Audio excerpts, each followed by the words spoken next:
I'm Chris Nesi, host of Behind the Mic, Voices of the EPN, a part of the Education Podcast Network, just like the show you're listening to now. Shows on the network are individually owned, and opinions expressed may not reflect others. Find other interesting education podcasts at edupodcastnetwork.com. Hello, Empowered Principals. Welcome to episode 394. Welcome to the Empowered Principal Podcast, a not-so-typical educational resource that will teach you how to gain control of your career and get emotionally fit to lead your school and your life with joy by refining your most powerful tool, your mind. Here's your host, Certified Life Coach, Angela Kelly. Well, hello, my Empowered Principals. Happy Tuesday. Welcome to the podcast. Hope you're having a beautiful week. I'm so thrilled to be here with you today. I love summer. Can I just do a shout out to the Summer of Fun Challenge? I love summer. I don't care where I am in the world. Summer is such a delicious season. And we are also gearing up for the fall. So if you are a school administrator, you're already thinking 3 months ahead, 6 months ahead, aren't you? So here we are in July. You're thinking about August, September, October, getting ready for staffing, onboarding, professional development, the first week of school, class placements, registrations, systems, school-wide systems, getting kids trained, getting teachers trained. All of that's happening right now. So this is the perfect time to join EPC. We are starting in the beginning of August. That's 2 weeks away. I highly, highly recommend that you join EPC for the upcoming school year. We run from August through May. EPC, the Empowered Principal Collaborative, if you're new to the podcast, welcome. The Empowered Principal Collaborative is a mastermind experience. It's a group coaching program. The experience that you have in this group is a combination of leadership development, professional development. It is personal development, expanding your capacity to manage your time, balance, planning, emotions, your leadership skills, your communication skills, your development of your vision, and implementation of that vision. So we encompass teaching, learning, professional development, personal development, expanding yourself personally, because personal development is professional development. So EPC is the full package. You get mentorship, you get coaching, you get professional development, personal development. We problem solve, we mastermind, we collaborate, we hold space for one another when somebody is going through a challenging time or a difficult situation. We provide that comfort. We listen. Your voice is heard. You have the bandwidth to share your expertise while also learning from other people's expertise. I cultivated EPC so that you finally have a place to land, that school leaders have a place to discuss issues, the real issues that are going on. However you're feeling, what's working, what's not, what we need to adjust, why it's not working, what is our theory, let's test this. Let's also expand our capacity to be courageous and bold and brave and innovative and hold those difficult conversations and share your ideas to evolve your school, to expand our impact. That's what EPC is about. So this is the perfect time to join. Bring your colleagues, bring your friends, the more the merrier in EPC, because we are banding together to have the courage to innovate, to create, to evolve, to expand, to adjust, to transform the experience for teachers, for children, for students, staff members, family, and for us, for them, and for the greater good. It's a triple win. So come on into EPC. I'll make sure the link is in the show notes. There are two options. You can pay in full and be done with it, or there is a monthly payment plan. So there's a 10-month installment plan. So you can do that as well. Anyway, I just wanted to remind you and invite you into EPC. it's going to be its best year ever. Every year I do an extensive amount of reflection, contemplation, while I'm also learning and growing and evolving as a coach myself and reading up on and learning about the issues that school leaders face, working with people all across the country to enhance my ability to coach you. So every year gets better and better. I apply these tools myself, and I have found that the more that I participate in EPC, the more I learn, the more I grow, and I see this synergy of people evolving together, hand in hand, shoulder to shoulder, equal and different, each bringing our own unique talents and experiences and expertise, but also a collaborative and a community win for school leaders at large. So come on into EPC. We would love to meet you, love to support you, and love to hear all that you have to share and all that you have to say. So today I want to talk about asking how. So often as humans, we ask, how do we do this? How do we do that? How did you do that? How did you do that? And it's a question that I have studied in myself and in my clients because I want to identify what's driving us to ask the how questions and what the how means about us, about the question, about the situation, and how we can adjust it to a more empowered question. So many times I will get the question, how? How do I plan? How do I manage my time? How do I prioritize? How do I delegate? How do I build culture? How do I build relationships? How do I communicate this information? How do I communicate in general? How can I possibly communicate this XYZ thing? How do I create balance? How do I trust? How do I deal with feeling disappointment, embarrassed, ashamed, incompetent, insufficient? How do I deal with that? How do I deal with other people? How do I handle X situation? So I'm going to give you 3 options to handle the how questions that come up in your brain. Now, don't shame yourself for asking how because it's a normal question. We wouldn't have the word how in our vocabulary if we didn't need it, but I want us to identify it and get very specific and clear with ourselves around why we're asking. So, when your brain offers you a how question, how do I, how did you, how do I, option number 1 is to answer the question for yourself first. So when you ask, well, how do I plan? How do I prioritize? How do I build culture? Answer the question. How would you? How would you answer the question? If I knew the answer to this, my answer would be fill in the blank. And you can't fill in the blank with I don't know. Play the game. It's just for fun. You don't have to actually do the thing. You just are playing the game with yourself. You're pushing your brain to answer itself.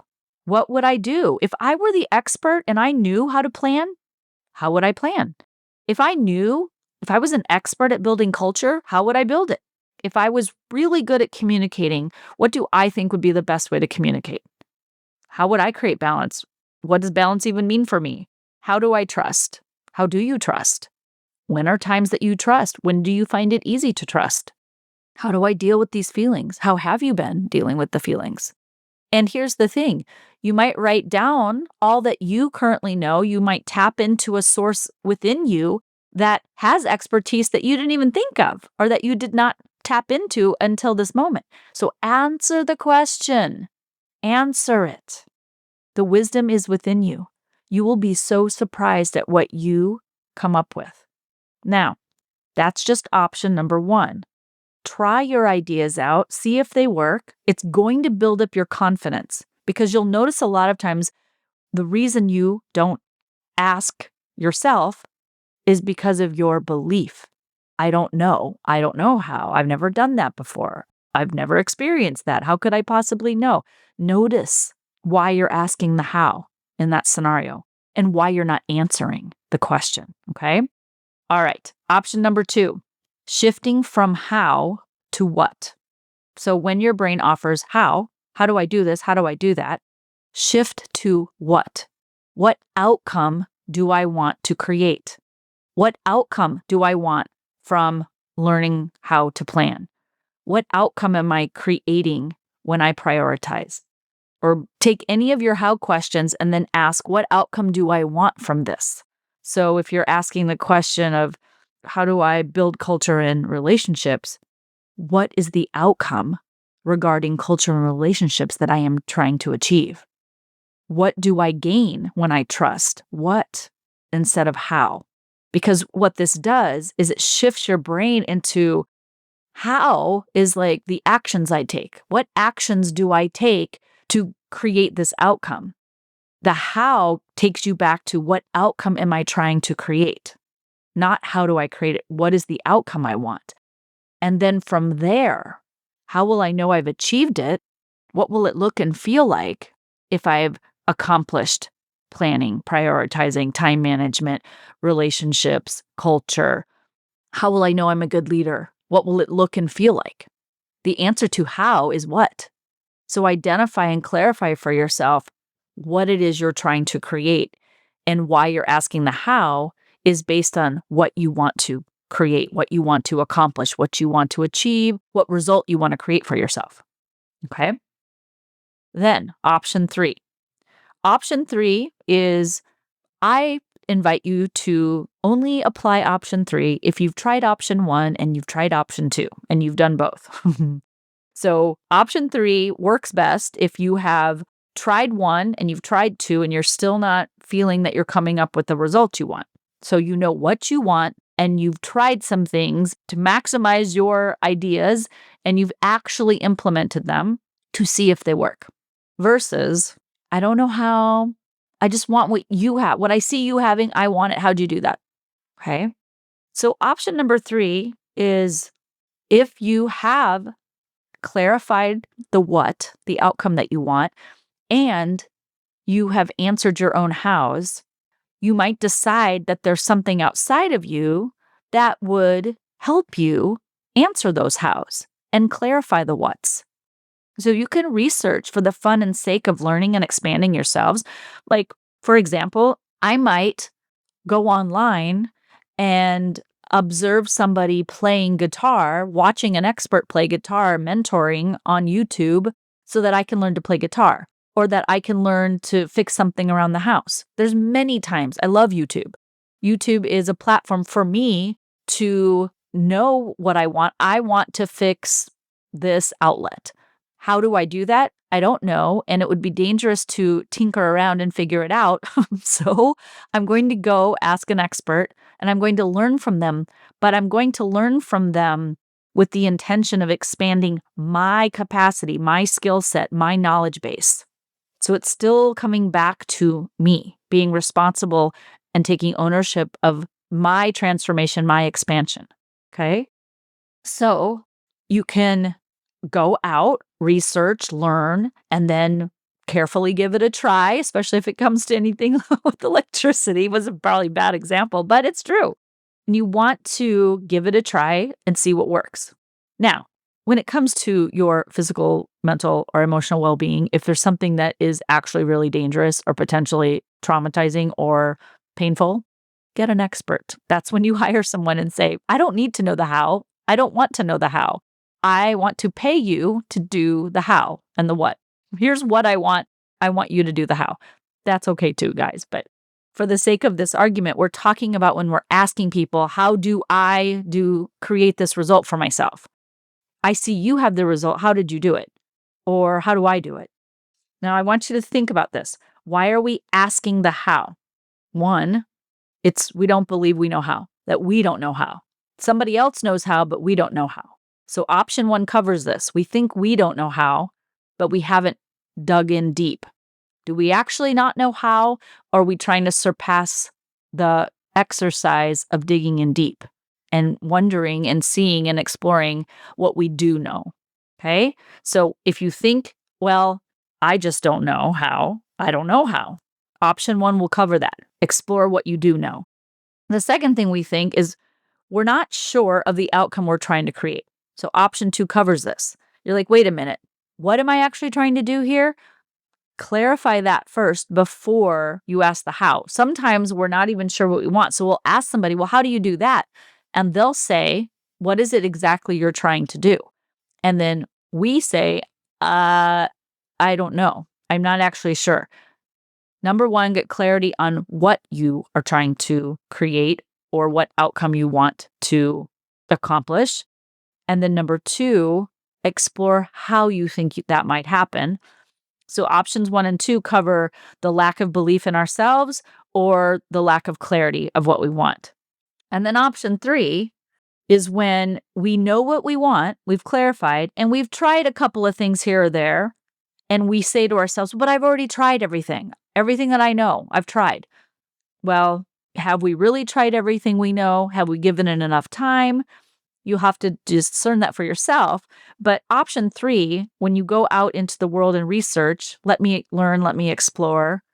I want to figure out how, or I decided that I don't really need to know the how, that I can delegate that to somebody else who does know the how, because I'm very clear on the what I want.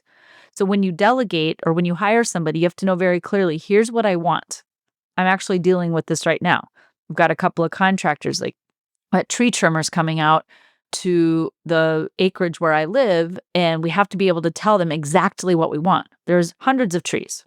What do we want? Which trees? Why do we want those limbs cut, right? What is our goal? We have to be able to articulate that to get the result we want. So the same is true at school. If you want to delegate something, you have to be crystal clear on the outcome that you want to be able to articulate it and delegate it, and then allow that person time to create the result. Okay? Now, when we've decided that we have clarified what we want and we've exhausted our capacity of how we might do this, we've tried this. Let's say you've tried lots of things, and now you're looking outside of you. We want to be clear with ourselves and be on to ourselves about why we're asking how. Now, I looked at myself for these answers. I asked myself, when do I ask how? Why am I asking how? And is there anything I'm avoiding taking ownership or responsibility for when I ask how? Here's what I found. I have found that I want to circumvent the discomfort of either, number 1, exercising my own mind, number 2, clarifying what I want to do. Like, I don't want to take the time or the effort to clarify what I actually want. Number 3, I want to avoid the discomfort of the effort involved in researching and reading and learning, because learning is a form of discomfort. It's hard. It's clumsy. It takes time. It takes effort. It takes brain power. And my mind's like, but I don't want to do all of that. I just want it done. And I don't want to have to take time out of my day to learn it. So I have to decide, do I want to pay to have an expert do it and I don't need to learn? Or do I actually want to learn to expand my skills? And then finally, when we ask how, we are trying to circumvent the discomfort of trying and failing, trial and error. We're afraid to try something new. We're afraid of trying and failing. We're worried about what others will think of us if we are clumsy and we try something new and it doesn't work the first time and we're failing. We're worried about what we're going to make it mean about ourselves if we try and fail. We're worried about what other people will think. We have an intense desire to get it right the first time we try. So we will go to other people who we believe know how and can articulate how, and we will ask them, how did you do it? How do I do this? What are your ideas? Instead of asking ourselves, what are our ideas? That is the difference from empowerment or disempowerment. Empowerment is, I have it within me. And when you feel disempowered, like, I don't know how. I don't have the capacity. I don't have the knowledge, the skills, the bandwidth, or I don't have the emotional regulation or the emotional bandwidth to sit down and do this. Sometimes, and this is a positive one, sometimes we will ask how as a means of connecting and collaborating with other people. And I actually love this. There's nothing wrong with this. If we're truly connecting and collaborating, which means that we are contributing equally, like we are both participating in give and receive, we're not simply asking somebody else to do it for us or to tell us how to do it so we don't have to do the work. That is different. When you're saying, hey, let's figure this out together. Let's go on this experiment, this journey, this exploration together. Let's try and figure this out. This is the goal we want. Here's what we want. Here's why we want it. And now we're going to test some theories and we're going to do it together. What do you think? What do I think? Let's collaborate in figuring out the how together. That is a form of connection and collaboration and bringing community together in unity towards solving a collective problem or handling a situation collectively. And this is where mentorship and coaching are most effective. So when a person is being mentored and they connect with their mentor for the purpose of learning and expanding their own skills, while at the same time they choose to discern for themselves along the way, this is when the learning integrates into that person's identity. They learn for the sake of learning to expand their skills, their mindset, their ability to handle anything that comes their way, which then expands their identity of who I am and what I'm capable of. My self-concept of who I am, my self-efficacy of what I believe I'm capable of creates an identity. Those two in combination create your identity. Who am I and what am I capable of? That's my identity. And I want to continually evolve that identity. I'm capable of this, and this is who I am. I used to be this, but now I'm this. I used to not know how to do this, but now I know. These are people who take ownership for their learning and the expansion of their skill set just for themselves.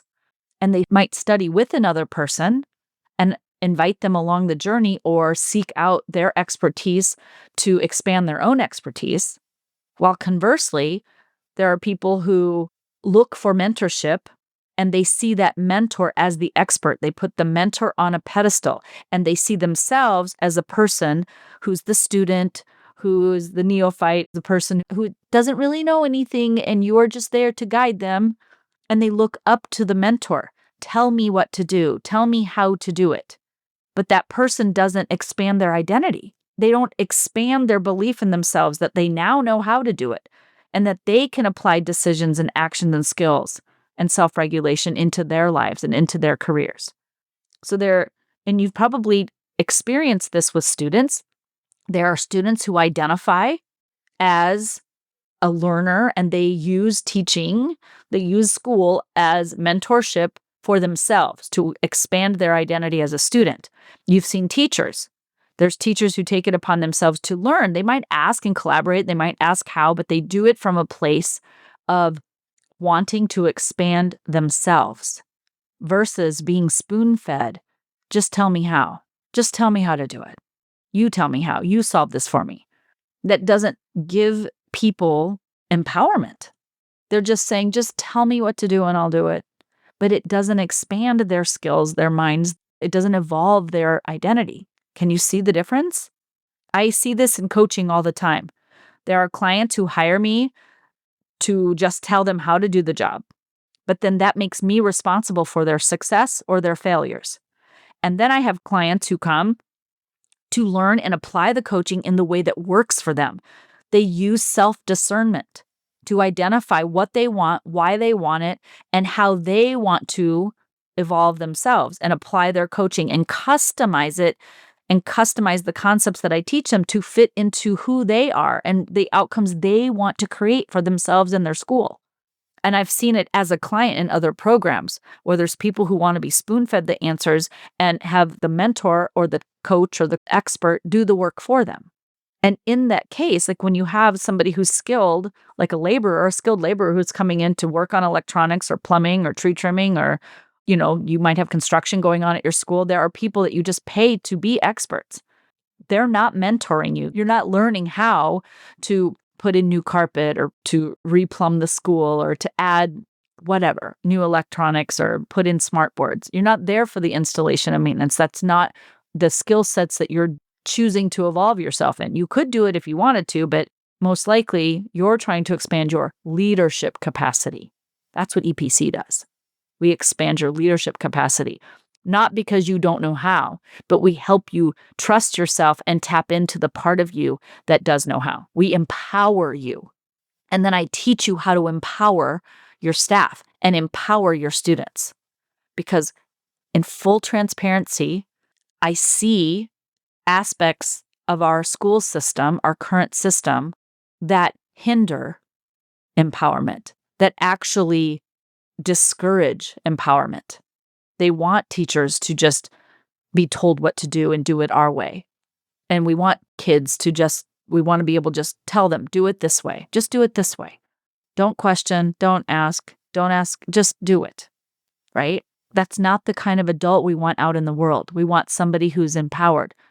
And we have to have the courage to take ownership for our own personal and professional development, our own expansion, our own evolution of our identity, so that we can, with integrity, invite teachers and students to do the same.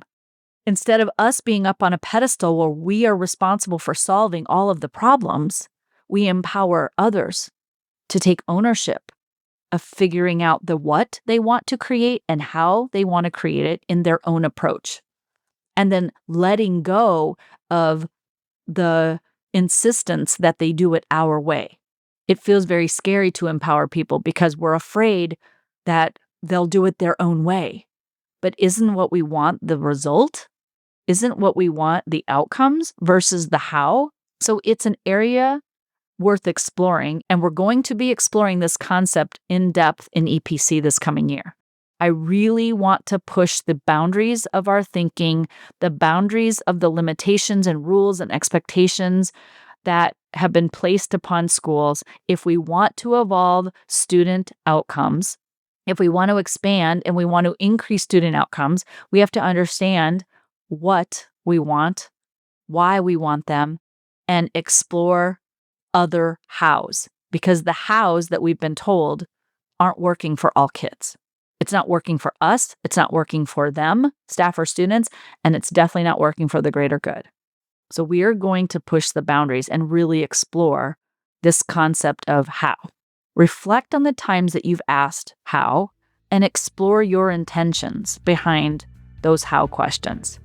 See what comes up for you. I invite you into EPC. This is the perfect time to join. Can't wait to meet you. I will talk to you next week. Take good care of yourselves. Bye. Thanks for listening to this episode of the Empowered Principal Podcast. If you enjoyed this episode and want to learn more, please visit angelakellycoaching.com, where you can sign up for weekly updates and learn more about the tools that will help you become an emotionally fit school leader.